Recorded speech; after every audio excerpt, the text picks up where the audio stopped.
Bupati itu menantang rakyat, bilang 50.000 pendemo pun ia tak takut. Tapi seminggu kemudian, 100.000 orang mengepung kantornya, dan yang terjadi membuat seluruh Pati terdiam. Apa yang sang bupati lakukan saat itu? Pagi itu, udara di Kabupaten Pati terasa lebih panas dari biasanya, meski matahari belum tinggi. Jalanan menuju pasar tradisional sudah penuh dengan lalu lalang pedagang yang menata dagangannya. Di tengah hiruk-pikuk itu, seorang laki-laki bertubuh kekar mendorong gerobak penuh karung beras. Napasnya berat, namun langkahnya mantap. Itulah Rangga, buruh angkut yang dikenal di pasar karena suaranya yang lantang dan keberaniannya membela sesama pedagang kecil. Rangga baru saja selesai menurunkan karung terakhir ketika telinganya menangkap potongan obrolan dari dua pedagang sayur di ujung los. Kau dengar, Le? Pajak naik 250% mulai bulan depan. Kita mau makan apa kalau begini? Pedagang yang satunya menggeleng dengan wajah muram. Katanya demi pembangunan. Tapi pembangunan untuk siapa? Kita cuma dapat susahnya. Rangga berdiri diam beberapa detik, meresapi kata-kata itu. Kenaikan pajak itu bukan hanya angka di atas kertas. Bagi pedagang kecil, itu berarti mengorbankan makan anak, biaya sekolah, bahkan modal dagangan. Matanya menatap jauh ke arah kantor pemerintahan yang puncak atapnya terlihat samar di ujung jalan. Ada sesuatu di dadanya yang mulai menyala, rasa tidak terima yang bercampur kemarahan. Siang itu, kabar kenaikan pajak menyebar seperti api di jerami kering. Dari warung kopi hingga pangkalan ojek, semua membicarakan hal yang sama. Para pedagang, buruh, petani, bahkan pegawai kecil merasa tercekik. Rangga duduk di bangku kayu warung milik Pak Darto, memandangi secangkir kopi hitam yang sudah dingin. Di hadapannya, 3 orang temannya sedang berdebat panas. Kalau kita diam saja, mereka pikir kita setuju, kata salah satu. Tapi kalau protes, kita bisa diusir atau ditangkap, timpal yang lain. Rangga mengetuk meja pelan, memotong pembicaraan. Kalau kita nggak bersuara, sampai kapanpun kita diinjak-injak. Aku nggak peduli mau ditangkap atau diancam.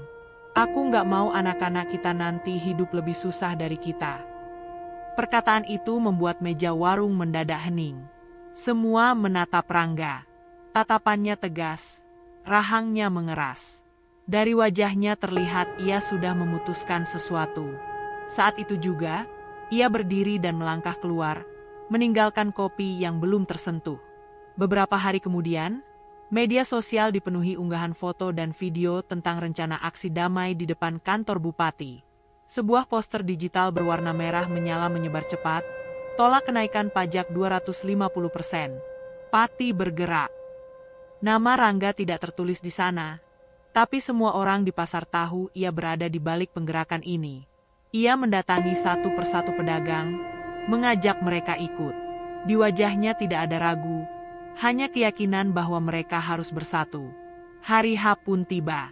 Pagi itu, lapangan di depan kantor bupati mulai dipenuhi massa.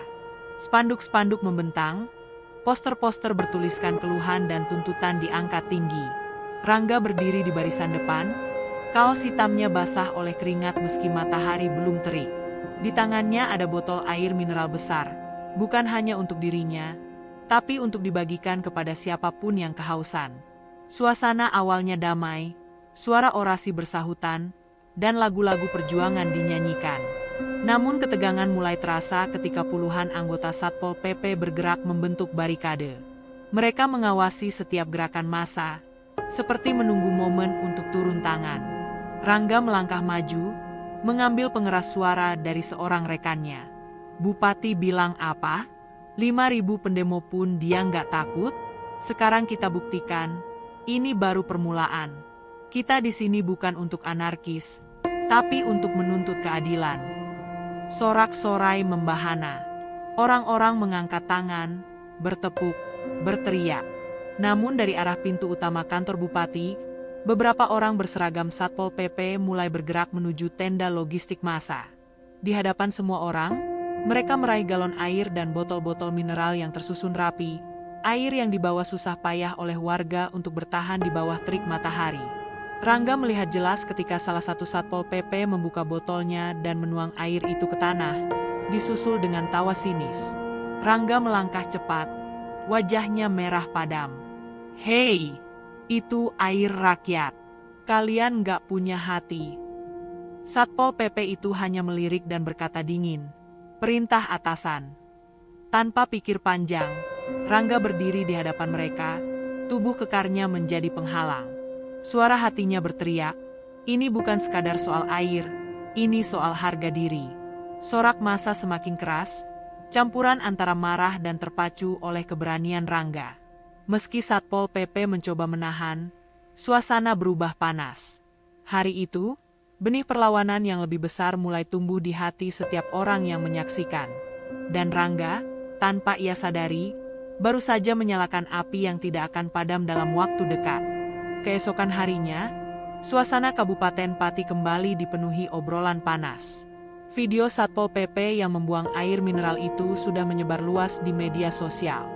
Dalam rekaman berdurasi singkat itu, jelas terlihat Rangga mencoba menghadang dan memprotes, sementara beberapa anggota Satpol PP menahan tawanya. Komentar warganet membanjiri unggahan tersebut. "Air rakyat kok dibuang, tega amat. Salut buat bapak yang berani melawan itu. Ini jelas pelecehan terhadap aspirasi rakyat." Namun bukannya mendapat klarifikasi atau permintaan maaf, justru siang itu muncul rekaman pidato bupati yang membuat darah Rangga mendidih. Dalam rekaman itu, sang bupati berdiri di podium dengan senyum mengejek. "Jangankan 5.000 pendemo, 50.000 pun saya tidak takut. Kita ini pemerintah yang punya aturan. Kalau tidak suka, silakan keluar dari Pati." Kata-kata itu bagai bensin yang disiram ke api. Dalam waktu beberapa jam, cuplikan pidato bupati sudah menjadi bahan berita di televisi nasional. Narasi, "Bupati Tantang Rakyat," menghiasi layar kaca dan trending di media sosial. Wajah bupati terpampang di mana-mana, dengan potongan kata-kata arogan yang diulang-ulang. Di pasar, Rangga duduk di bangku warung Pak Darto. Kali ini ditemani oleh puluhan pedagang yang wajahnya muram. "Rangga, kalau kita biarkan ini, dia pikir kita takut," kata Bu Siti, penjual sayur yang jarang sekali ikut urusan politik. Rangga mengangguk pelan. "Kita nggak bisa diam, Bu. Tapi kita juga nggak bisa asal maju tanpa rencana." Sepanjang hari, Rangga menerima puluhan telepon. Ada yang mengajaknya bertemu, ada yang menawarkan bantuan logistik, dan ada pula yang sekadar menyampaikan dukungan. Rasa marah masyarakat sudah berubah menjadi tekad bersama. Namun di balik itu semua, Rangga tahu ia akan menjadi sasaran. Sore menjelang malam, seorang temannya yang bekerja di kantor pemerintahan mengirim pesan singkat, "Hati-hati, namamu sudah masuk daftar pengawasan. Mereka anggap kamu provokator." Rangga tersenyum miris membaca pesan itu. Bukankah sejak awal ia sudah siap menghadapi risiko? Tapi ia tahu, kali ini taruhannya bukan hanya kebebasan pribadinya, melainkan masa depan seluruh rakyat kecil di Pati. Malam itu, di rumah kontrakannya yang sederhana, Rangga menatap meja kayu di hadapannya. Di atasnya tergeletak ponsel, buku catatan, dan beberapa kertas berisi rencana aksi. Lampu pijar kuning di langit-langit membuat ruangan terasa hangat sekaligus tegang. Ia menulis dengan huruf besar di halaman pertama buku catatan itu, "Gerakan 100.000. Paginya, Rangga mulai bergerak. Ia menghubungi para tokoh masyarakat, kelompok mahasiswa, komunitas tani, bahkan para sopir truk dan ojek. Satu persatu ia jelaskan rencananya, mengadakan aksi damai terbesar yang pernah ada di Pati, tepat 1 minggu setelah pernyataan bupati. Kalau dia menantang 50.000 orang, kita datang 100.000. Kita tunjukkan bahwa rakyat bersatu nggak bisa diabaikan. Ucapnya lantang di setiap pertemuan kecil. Berita rencana itu menyebar cepat. Dari kota sampai pelosok desa, orang-orang mulai membicarakannya. Para ibu menyiapkan bekal makanan, para pemuda mengatur transportasi, dan para petani rela meninggalkan sawah untuk bergabung. Bahkan mereka yang biasanya apatis mulai merasa ini saatnya turun tangan. Sementara itu, di kantor bupati, rapat darurat digelar. Beberapa pejabat mulai khawatir, Namun Bupati tetap duduk santai dengan tangan terlipat di dada. Biar saja. Mereka mau datang 100.000 pun, saya tetap di sini. Kita punya aparat, kita punya kekuasaan. Ujarnya dingin. Tak seorang pun di ruangan itu berani membantah. Meski di hati mereka, rasa takut mulai tumbuh. Di sisi lain kota, Rangga berdiri di depan spanduk besar bertuliskan, Pati Bersatu untuk Keadilan. Matanya tajam, pikirannya terfokus pada satu hal, memastikan gerakan ini berjalan damai, namun cukup kuat untuk membuat Bupati mengerti bahwa rakyat bukan sekadar angka di daftar pemilih. Di langit yang mulai memerah, burung-burung beterbangan pulang ke sarang. Tapi bagi Rangga, perjalanan baru saja dimulai. Dan ia tahu, seminggu ke depan akan menjadi pekan paling menentukan dalam hidupnya. Hari pertama setelah rencana, gerakan 100.000 diumumkan, suasana Pati berubah drastis. Poster-poster sederhana yang dicetak di rumah warga mulai menempel di dinding warung, tiang listrik, hingga pintu-pintu rumah. Di pojok-pojok pasar, kelompok kecil orang berkumpul membicarakan detail keberangkatan menuju kantor Bupati minggu depan. Rangga menghabiskan waktunya berpindah dari satu titik ke titik lain.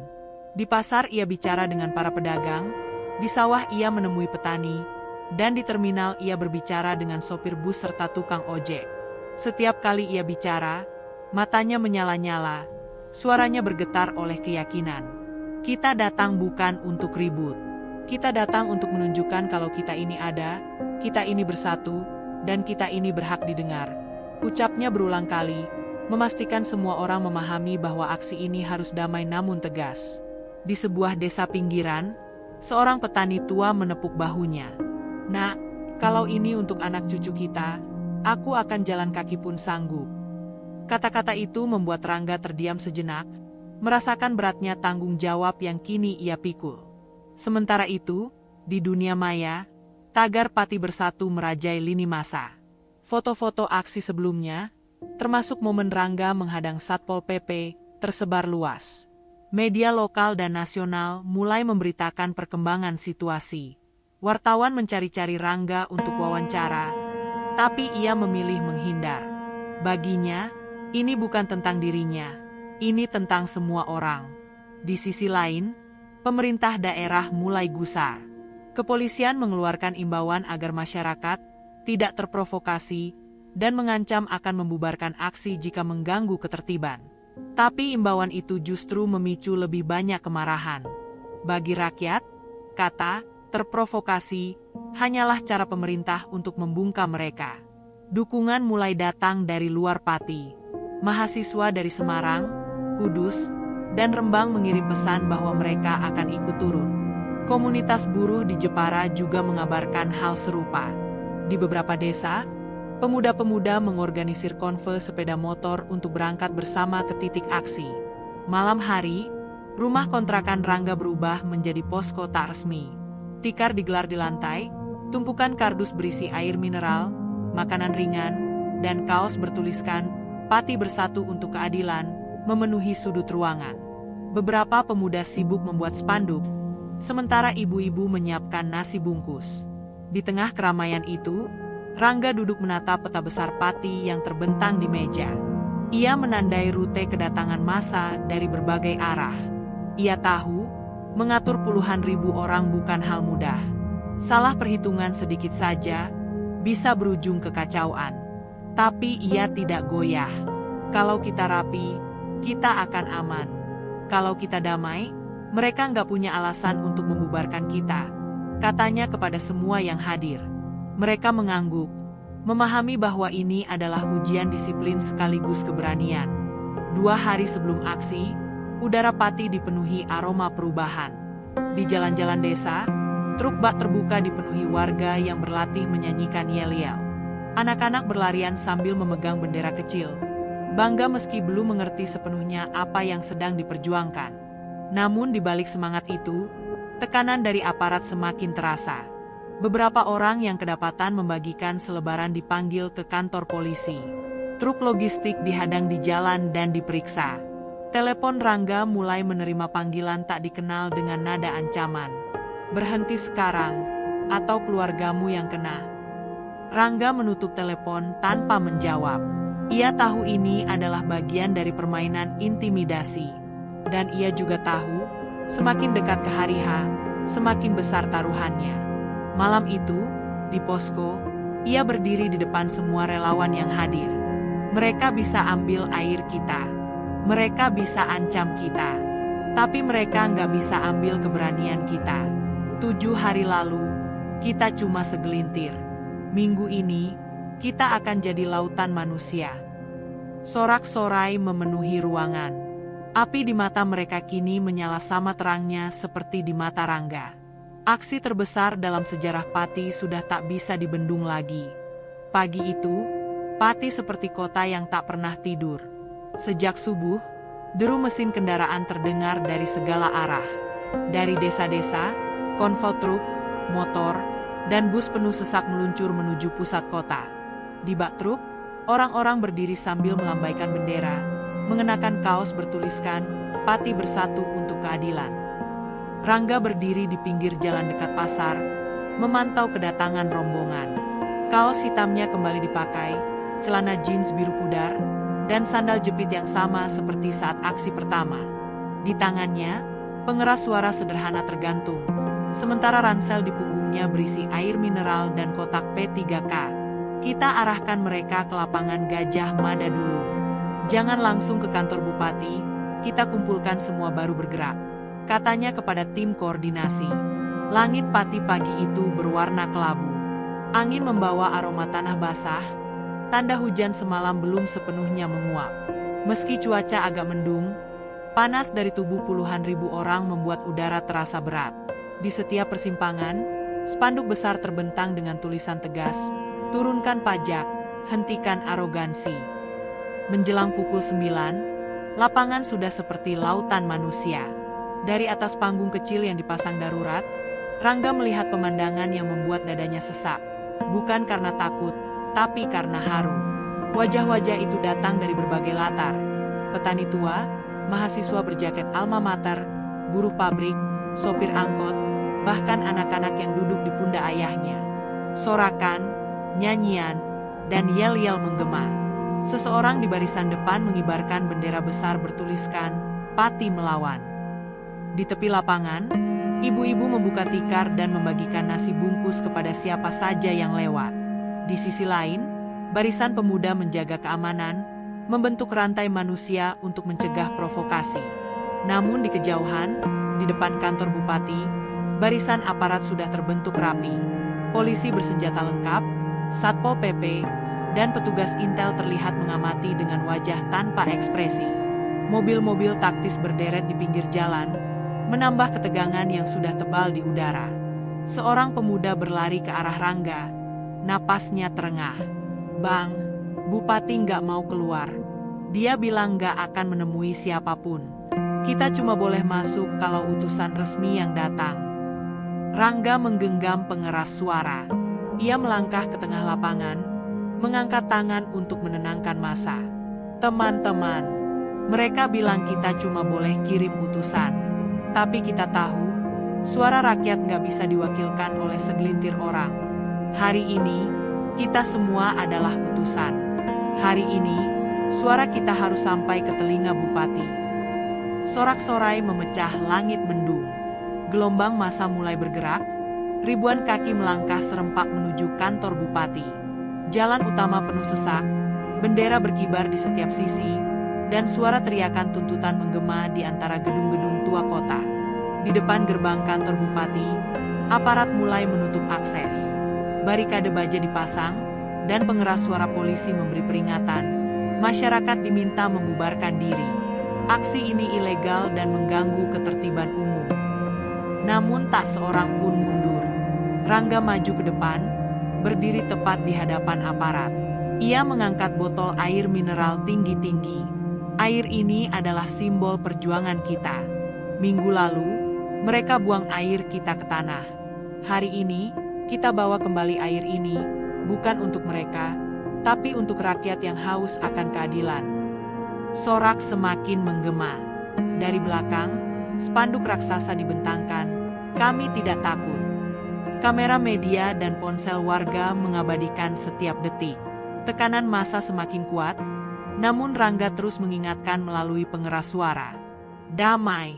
Kita di sini untuk didengar, bukan untuk dihancurkan. Langit semakin gelap. Aroma hujan bercampur dengan keringat dan debu jalanan. Dan di tengah kerumunan yang padat, semua orang tahu, bentrokan atau kemenangan, salah satunya akan terjadi hari ini. Hujan rintik mulai turun, membasahi kepala puluhan ribu orang yang berdiri di depan kantor bupati. Namun tak satu pun dari mereka bergeser. Payung-payung seadanya terbuka, tapi sebagian besar massa memilih merasakan hujan, seolah itu adalah bagian dari perjuangan mereka. Barisan aparat di depan gerbang berdiri tak bergerak. Wajah mereka datar. Hujan membuat seragam mereka gelap oleh air, namun pegangan mereka pada tameng dan tongkat tetap erat. Di atas mobil komando polisi, seorang perwira berteriak melalui pengeras suara. Masyarakat diminta membubarkan diri. Jika tidak, kami akan mengambil tindakan tegas. Rangga berdiri di barisan paling depan, hanya beberapa meter dari gerbang baja yang tertutup rapat. Botol air mineral yang ia angkat tadi kini ia letakkan di tanah, persis di depan kakinya, seperti menandai garis batas antara rakyat dan kekuasaan. Kita tunggu 5 menit, bisiknya kepada koordinator lapangan di sebelahnya. Kalau bupati nggak mau keluar, kita akan duduk di sini sampai dia mau. Hujan semakin deras. Suara tetes air di aspal bercampur dengan teriakan massa yang meneriakkan yel-yel. Turunkan pajak! Turunkan pajak! Bupati arogan, rakyat melawan. Seorang ibu-ibu parubaya merapat ke Rangga, wajahnya pucat. Nak, anakku di rumah belum makan, tapi aku di sini. Jangan biarkan perjuangan ini sia-sia. Rangga menatapnya, lalu mengangguk. Kita nggak akan pulang sebelum suara kita didengar. 5 menit berlalu. Tak ada tanda-tanda bupati keluar. Yang terdengar hanyalah deru hujan dan suara sirine pendek dari mobil taktis polisi. Ketegangan di udara begitu tebal, seakan setiap hembusan napas bisa memicu percikan api. Tiba-tiba, dari arah kanan, beberapa anggota Satpol PP bergerak cepat menuju tenda logistik massa. Mereka mencoba meraih galon dan dus air mineral yang tersisa.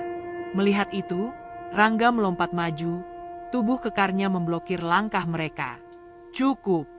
Minggu lalu kalian buang air kami, sekarang kalian mau ulangi lagi, teriaknya. Salah satu Satpol PP mendesis. Minggir, ini perintah atasan. Rangga menggeleng. Atasan kalian bukan Tuhan. Rakyat yang kalian hadapi ini bukan musuh. Kalian bagian dari kita. Adegan itu direkam oleh puluhan kamera ponsel. Sorak massa membahana, sebagian mulai maju untuk membentuk benteng manusia di sekitar tenda logistik. Di tengah kericuhan kecil itu, hujan semakin deras, membasahi rambut, wajah, dan pakaian semua orang. Dari balik jendela lantai 2 kantor bupati, tirai tersibak sedikit. Seorang siluet berdiri memperhatikan bupati. Wajahnya tak terlihat jelas, tapi semua orang yang memandang ke arah itu tahu dia sedang menonton. Rangga meraih pengeras suara, suaranya lantang menembus deru hujan. Lihat kami, ini bukan tentang politik, ini tentang hidup kami, tentang anak-anak kami. Kalau kau menantang 50.000 orang, sekarang lihat 100.000 di hadapanmu. Apakah kau masih tidak takut? Sorak dan tepukan tangan bergemuruh, tapi aparat mulai bergerak menutup jarak. Peringatan keras kembali terdengar dari pengeras suara polisi. Massa mulai gelisah, sebagian mengencangkan genggaman pada spanduk, sebagian merapatkan posisi. Di tengah badai hujan dan sorakan itu, Rangga tahu, titik balik perjuangan ini sudah di depan mata. Jika ia mundur sekarang, semua akan berakhir sia-sia. Tapi jika ia maju, bentrokan bisa pecah kapan saja. Matanya menatap gerbang baja di depannya, lalu ia mengambil napas panjang. Kita duduk di sini. 100.000 orang, duduk. Kita tunggu sampai bupati keluar. Dan seperti gelombang yang kompak, puluhan ribu orang menuruti perintah itu. Jalan raya di depan kantor bupati mendadak menjadi lautan manusia yang duduk diam di bawah hujan, basah kuyup, tapi tak bergeser. Bagi Rangga, ini adalah tarung kesabaran. Siapa yang bertahan paling lama, dialah yang menang.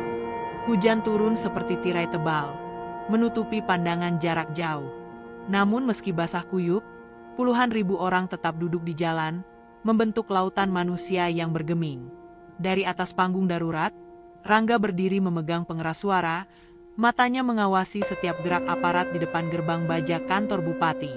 Suara hujan hanya sesekali kalah oleh sorakan dan nyanyian rakyat yang terus mengulang yel-yel. Turunkan pajak, hentikan arogansi. Di balik barikade, perwira polisi berbicara cepat melalui HT.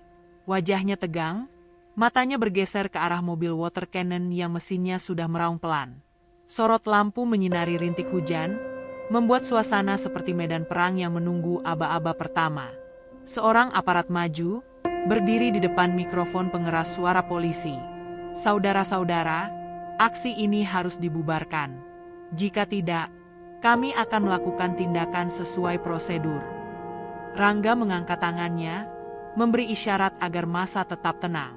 Ingat, kita damai. Jangan terpancing, teriaknya kepada barisan depan. Namun ketegangan di udara semakin pekat. Dari arah belakang, tiba-tiba terdengar suara kaca pecah. Entah dari mana lemparan batu itu berasal. Beberapa aparat langsung bergerak, massa berteriak, dan dalam hitungan detik, suara raungan mesin water cannon menggelegar. Semburan air bertekanan tinggi meluncur ke arah massa. Orang-orang berusaha bertahan, memegangi spanduk sebagai pelindung, namun banyak yang terhuyung. Air menghantam wajah, tubuh, dan membuat jalan licin.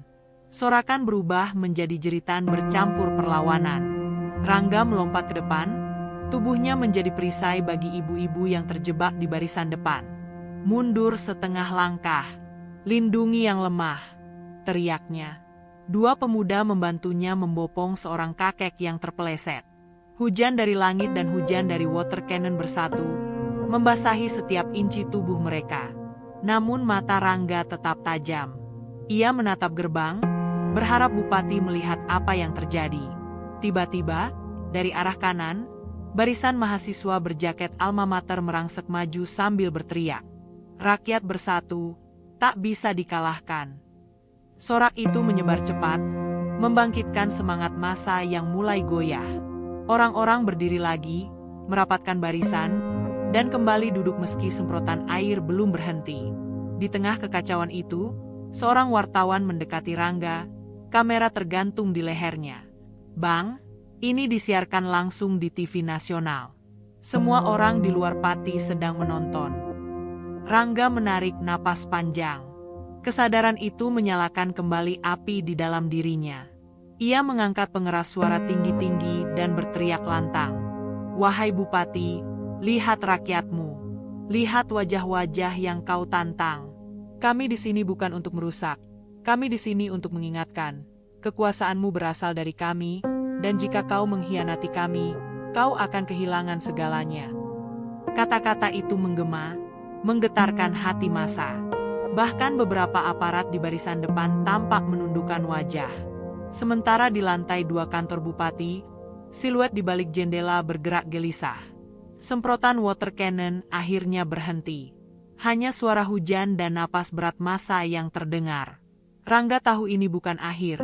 Justru ini adalah awal dari gelombang yang akan lebih besar lagi. Dan di lubuk hatinya, ia bisa merasakan Bupati mulai goyah.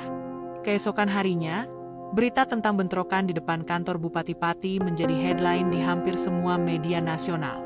Cuplikan Rangga berdiri di barisan depan, tubuh kekarnya melindungi ibu-ibu dari semprotan water cannon, berulang kali diputar di televisi. Foto itu juga viral di media sosial, dibagikan jutaan kali dengan tagar Pati Bersatu dan turunkan pajak.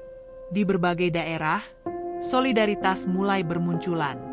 Mahasiswa di Semarang, Solo, dan Yogyakarta menggelar aksi simpati. Di Jakarta, sekelompok aktivis menyatakan siap datang langsung ke Pati untuk memberi dukungan.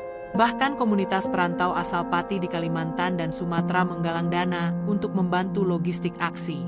Di posko Rangga, suasana semakin sibuk. Tumpukan makanan, air mineral, dan perlengkapan medis memenuhi setiap sudut ruangan. Relawan datang silih berganti, membawa bantuan dari desa-desa tetangga. Beberapa dokter muda dan perawat bahkan menawarkan diri untuk berjaga di lokasi aksi jika situasi kembali memanas. Kita nggak sendirian lagi, Rangga, kata Joko, koordinator lapangan. Kalau ini terus berjalan, minggu depan kita bisa kumpulkan 2 kali lipat masa kemarin. Rangga mengangguk, tapi tatapannya serius. Kita harus tetap jaga kedamaian. Mereka pasti cari alasan untuk menjatuhkan kita. Sementara itu, di kantor bupati, suasana mencekam. Rapat-rapat darurat digelar hampir setiap jam. Beberapa pejabat mulai menunjukkan gelagat ingin menjauh dari bupati. Desas-desus beredar bahwa bahkan wakil bupati diam-diam menghubungi tokoh masyarakat untuk menawarkan kompromi. Namun bupati tetap keras kepala. Dalam satu pertemuan tertutup, ia menepuk meja dan berkata lantang, "Kalau saya mundur sekarang, saya akan dicap lemah. Saya akan hadapi mereka sampai titik darah penghabisan." Perkataannya membuat ruangan terdiam. Tapi di hati banyak orang di sana, keyakinan terhadap sang bupati mulai runtuh. Di luar gedung pemerintahan, situasi semakin sulit dikendalikan. Aksi kecil-kecilan muncul hampir setiap hari di berbagai kecamatan. Spanduk protes terpasang di depan rumah warga, di tiang listrik, bahkan di bak truk.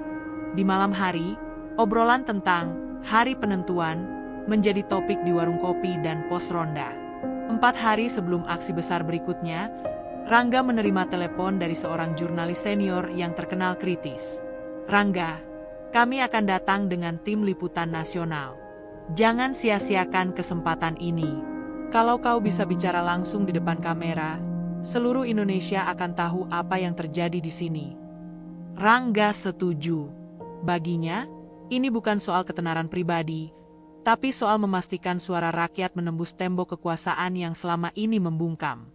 Malam itu, di posko, ia berdiri di hadapan ratusan relawan yang berkumpul. Hujan deras mengguyur atap seng, suara gemericiknya bercampur dengan deru semangat yang memenuhi ruangan. "Kita sudah buktikan kita tidak takut. Mereka sudah lihat kita bertahan di bawah hujan, di bawah semprotan water cannon. Minggu depan, kita datang bukan 50.000, bukan 100.000, tapi sebanyak yang bisa kita bawa dari seluruh penjuru negeri ini." Sorak-sorai menggetarkan dinding posko. Beberapa orang menitikkan air mata, bukan karena sedih, tapi karena bangga. Mereka tahu, perjuangan ini sudah lebih besar dari sekadar pajak. Ini tentang harga diri rakyat Pati. Dan di kejauhan, di kantor bupati yang gelap, sang pemimpin daerah duduk di kursi kerjanya, memandangi tumpukan laporan. Tangannya bergetar halus saat membaca satu kalimat dari intel lapangan. Jika aksi minggu depan terjadi, jumlah massa diperkirakan melampaui 100.000 orang.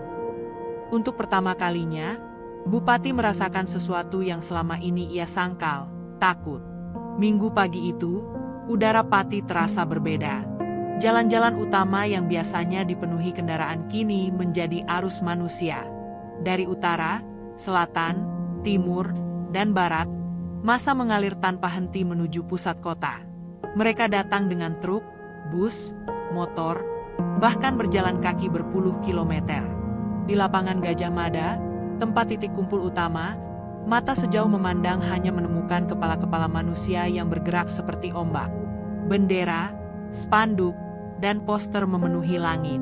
Di salah satu spanduk raksasa tertulis, "Bupati menantang, rakyat menjawab."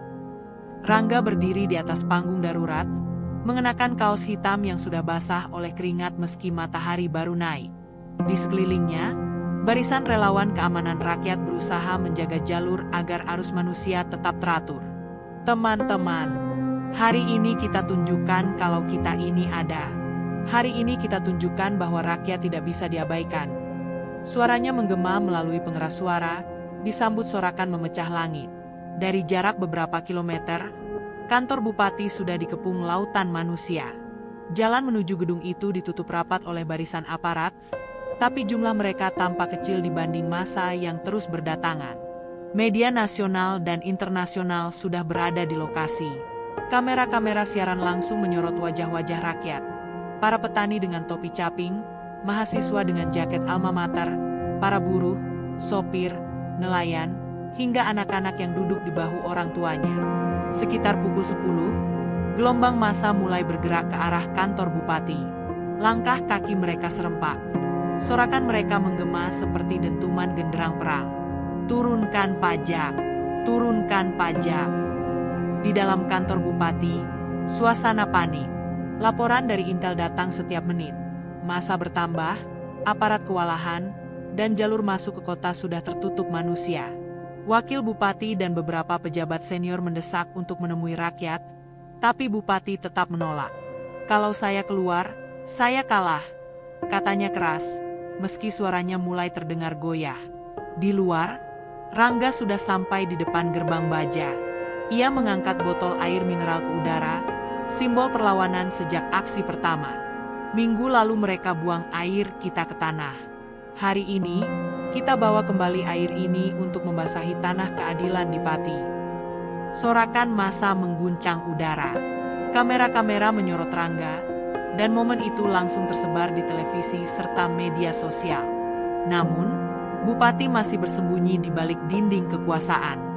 Di gerbang, Rangga berdiri tegak, hujan keringat membasahi wajahnya. Kalau kau tak mau keluar, dengarkan ini baik-baik. Rakyat yang kau tantang sudah datang. 100.000 orang, dari segala penjuru, siap menunggu di sini sampai kau mendengar kami. Suara itu menggema, disusul nyanyian rakyat yang memecah langit Pati. Aparat mulai menurunkan tameng, sebagian bahkan duduk bersama massa. Sinyal bahwa kekuasaan yang berdiri di balik gerbang baja itu mulai retak. Dan di ruangan bupati, suara massa terdengar jelas seperti gelombang besar yang menampar tembok. Untuk pertama kalinya, ia merasa terjebak di dalam benteng yang ia bangun sendiri. Hari itu, Pati lumpuh. Semua jalan tertutup, semua toko tutup, dan semua mata tertuju pada satu pertanyaan. Apakah bupati akan keluar dan menghadap rakyat, atau ia akan jatuh di tengah lautan manusia ini? Hari sudah berganti sore, namun lautan manusia di pusat kota Pati tidak menunjukkan tanda-tanda bubar. Sorak-sorai, nyanyian, dan teriakan tuntutan terus bergema. Dari atap gedung-gedung sekitar, drone media mengabadikan pemandangan luar biasa. Kantor bupati dikepung manusia dari segala arah, membentuk lingkaran yang tak putus sejauh mata memandang. Di dalam kantor bupati, udara di ruang rapat semakin panas meski pendingin ruangan menyala penuh. Pejabat-pejabat senior duduk gelisah, sebagian sibuk menelepon pihak luar. Wakil bupati berdiri dan berkata tegas, "Pak, ini sudah di luar kendali. Kalau Bapak tidak menemui rakyat, kita akan kehilangan dukungan semua pihak." Bupati menggeleng. Wajahnya pucat tapi matanya masih berusaha terlihat keras.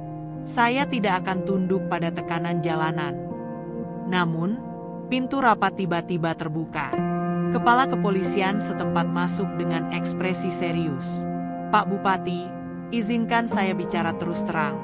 Aparat di luar sudah tidak sepenuhnya memihak. Banyak dari mereka duduk bersama massa. Kalau ini berlanjut sampai malam, saya tidak bisa menjamin keamanan di dalam gedung." Kata-kata itu menghantam bupati lebih keras dari teriakan rakyat di luar. Untuk pertama kalinya, ia merasakan betapa rapuhnya tembok kekuasaan yang selama ini ia banggakan. Sementara itu di luar, Rangga terus memimpin orasi. Suaranya mulai serak, tapi semangatnya tidak surut. "Ingat, kita di sini bukan untuk merusak, tapi untuk membangun masa depan yang adil. Tetap duduk, tetap damai, dan tetap bersatu." Sorakan dukungan membahana. Beberapa pemuka agama dan tokoh masyarakat yang sebelumnya diam kini berdiri di panggung bersama Rangga, menegaskan tuntutan rakyat di hadapan media nasional. Menjelang senja, kabar beredar cepat. Dari Jakarta, Kementerian Dalam Negeri sudah mengirimkan surat panggilan untuk bupati terkait situasi darurat ketertiban umum di Pati. Surat itu memerintahkan bupati untuk segera memberikan klarifikasi atau menghadapi konsekuensi administratif. Di ruang kerjanya, bupati menatap surat itu lama. Tangan kirinya menggenggam kursi erat-erat, sementara tangan kanannya meremas kertas itu hingga kusut. Ia tahu, ini akhir dari perlawanan yang ia bangun. Sekitar pukul 6 sore, jendela di lantai 2 kantor bupati terbuka. Siluet bupati muncul, disorot cahaya lampu dari panggung orasi. Sorak massa pecah, ribuan kamera ponsel terangkat tinggi. Bupati menghela napas panjang, lalu berbicara melalui pengeras suara gedung. Saudara-saudara, demi ketertiban, saya memutuskan untuk meletakkan jabatan saya sebagai Bupati-Pati. Ledakan sorak memenuhi udara. Beberapa orang saling berpelukan, sebagian menangis haru. Rangga berdiri membeku beberapa detik, mencoba mencerna kata-kata yang baru saja ia dengar. Kemudian ia mengangkat tangan tinggi-tinggi dan berteriak, "Rakyat Pati menang." Di atas panggung, lagu perjuangan dinyanyikan dengan penuh semangat. Aparat mulai menurunkan barikade, dan massa merangsek maju, bukan untuk merusak, tapi untuk merayakan kemenangan mereka. Hari itu, tembok kekuasaan yang kokoh akhirnya runtuh bukan oleh kekerasan, tapi oleh gelombang kesatuan rakyat yang tak terbendung. Keesokan paginya, Pati terasa seperti kota yang baru bangun dari mimpi panjang. Jalanan yang kemarin dipenuhi lautan manusia kini lengang, hanya menyisakan spanduk-spanduk yang tertinggal di tiang listrik dan coretan tuntutan di beberapa tembok. Udara terasa lebih ringan, meski bekas-bekas perjuangan masih jelas terlihat. Rangga berjalan sendirian di pasar yang mulai beraktivitas lagi. Beberapa pedagang tersenyum menyapanya, ada yang mengacungkan jempol, ada yang memanggil namanya dengan penuh rasa hormat. "Kau pahlawan kami, Rangga," kata Pak Darto, pemilik warung kopi, sambil menepuk bahunya. Namun Rangga hanya tersenyum tipis. Ia tak merasa sebagai pahlawan. Yang ia lihat hanyalah wajah-wajah rakyat yang kemarin duduk bersama di bawah hujan, bertahan melawan semprotan water cannon, dan tak pernah mundur meski diancam. Bagi Rangga, merekalah pahlawan sebenarnya. Di rumah kontrakan, ia duduk di depan meja kayu yang dulu menjadi tempat ia menulis rencana aksi. Buku catatan itu masih terbuka. Halaman terakhirnya terisi dengan tulisan besar, "Gerakan 100.000. Di bawahnya, ia menambahkan satu kalimat baru. "Ketika rakyat bersatu, tidak ada kekuasaan yang abadi." Sementara itu, kabar lengsernya Bupati Pati terus bergulir di media nasional. Surat kabar memuat foto lautan massa dengan judul besar, "Kemenangan Rakyat Pati." Di televisi, analis politik membahasnya sebagai salah satu gerakan rakyat terbesar dalam sejarah daerah. Namun bagi warga Pati, kemenangan ini bukan hanya soal mengganti pemimpin. Ini tentang mengembalikan harga diri mereka, membuktikan bahwa suara mereka berarti. Pajak yang sebelumnya dinaikkan 250% dibatalkan oleh pejabat sementara, dan pembahasan kebijakan baru dilakukan dengan melibatkan perwakilan masyarakat. Malam harinya, Rangga duduk di pos ronda bersama beberapa tetangga. Mereka berbicara santai, sesekali tertawa, tapi ada rasa hangat yang sulit dijelaskan. Tidak ada lagi rasa takut yang dulu membungkam obrolan mereka. "Rangga," kata seorang pemuda, "apa kau akan maju jadi bupati?" Rangga tertawa kecil, menggeleng. "Aku bukan orang politik. Tugasku cuma memastikan suara kita nggak hilang." Langit malam Pati bertabur bintang. Di kejauhan, suara azan Isya terdengar merdu. Rangga memandang ke arah kantor bupati yang kini gelap, dan dalam hatinya ia tahu, perjuangan belum selesai. Akan selalu ada tantangan baru. Tapi kini rakyat sudah tahu satu hal, mereka tidak sendirian. Dan di halaman buku catatan yang kosong, ia menulis lagi, "Kita bukan sekadar penonton sejarah. Kita penulisnya."